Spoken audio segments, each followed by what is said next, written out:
مرحبا أصدقائي. وصلت بعثة اتحاد العاصمة الجزائري إلى مطار وجدة أنقاد قبل قليل في حوالي الساعة 6، حينها تم استقبالهم من طرف وفد يضم كل من رئيس فريق النهضة البركانية حكيم، بالإضافة إلى مستشار فوزي القجع سيد معاذ حجي، بالإضافة إلى رئيس العصبة الائتلافية لكرة القدم السي بسلام بالقشور. هذا الثلاثي بالإضافة للعديد من المسؤولين كانوا في استقبال وفد أو بعثة اتحاد العاصمة الجزائري بالورد والتمور والحليب وفق لتقاليد العادات المغربية.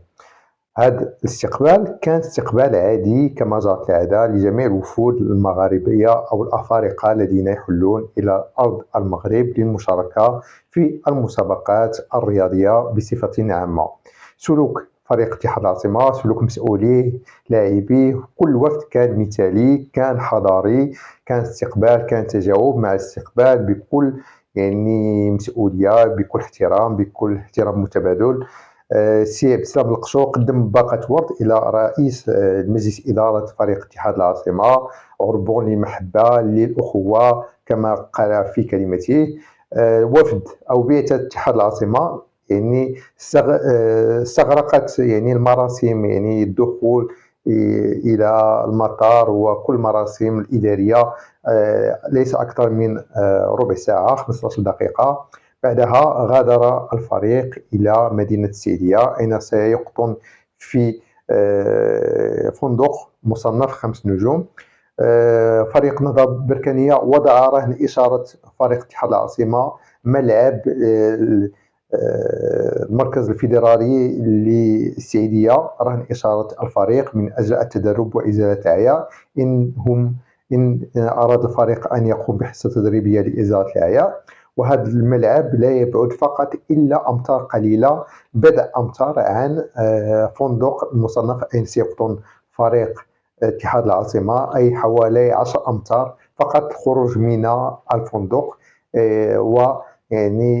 ستجد أمامك المركز الفيدرالي للسعيدية. غدا من المرتقب أن يقوم فريق اتحاد العاصمة بحصة تدريبية في ملعب البلدي لبركان في وقت المقابلة كما ينص على ذلك القوانين. استقبال فريق اتحاد العاصمة غاب عنه مندوب الاتحاد الافريقي لكرة القدم، المسؤول الاتحاد الافريقي الذي لم يستطيع المجيء بحكم أنه تم إلغاء رحلته من طرابلس من ليبيا، وبالتالي كما أن مندوب المقابلة وكل الطاقم المرافق له هم في الطريق إلى السعيدية في هذه الأثناء وسيصلون مساء اليوم. إذا شيء عادي وصول اتحاد العاصمة في أجواء أخوية، في أجواء رياضية صرفة، استقبال حار كما جرت العادة، وهذا شيء عادي في مراسم استقبال الوفود المشاركة. سلوك مثالي حضاري من طرف الوفد اتحاد العاصمة، كان تبادل للكلمات الطيبة. إذا مرحبا بالإخوة الجزائريين بفريق اتحاد العاصمة بالمغرب بمدينة بركان. نقدم لكم هذا الباقة من الورود عربون المحبة والصداقة، شكرا باسم المكون الرياضي المغربي، باسم الجامعة الملكية المغربية لكرة القدم وفريق النهضة البركانية، وضعوا رهن إشارة من كل الله يبارك فيكم. بارك الله بكم. أهو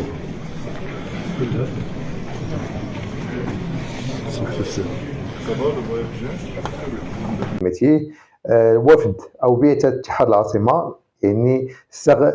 استغرقت المراسم، الدخول إلى المطار وكل المراسم الإدارية ليس أكثر من ربع ساعة 15 دقيقة.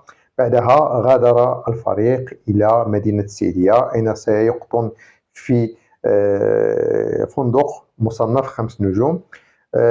فريق النهضة البركانية وضع رهن إشارة فريق اتحاد العاصمة ملعب المركز الفيدرالي للسعيدية، رهن إشارة الفريق من أجل التدرب وإزالة العيا إن أراد الفريق أن يقوم بحصة تدريبية لإزالة العيا. وهذا الملعب لا يبعد فقط إلا أمتار قليلة، بضع أمتار عن فندق المصنف أين سيقطن فريق اتحاد العاصمة، أي حوالي 10 أمتار فقط الخروج من الفندق، ويعني ستجد أمامك المركز الفيدرالي للسيدية.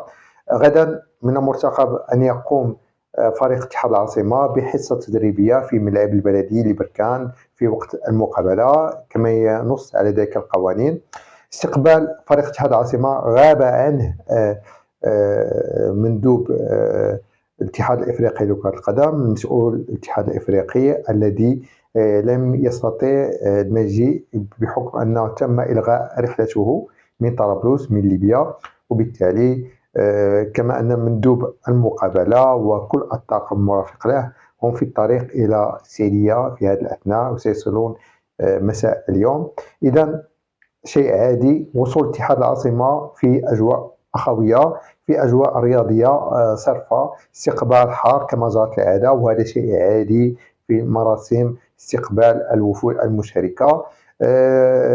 سلوك مثالي حضاري من طرف الوفد اتحاد العاصمة، كان تبادل للكلمات الطيبة.